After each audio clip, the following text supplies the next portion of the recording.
অসম চুক্তিৰ 6 নম্বৰ দফাৰ অসমীয়া মানে 1951 চন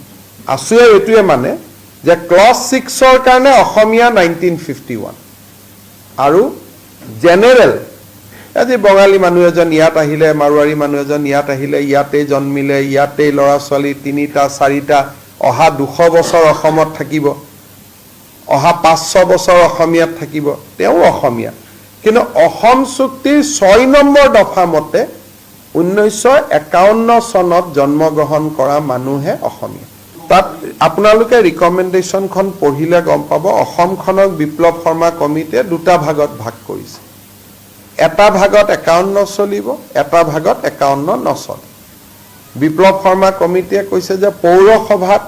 51 নচলে গাঁৱত 51 চলিব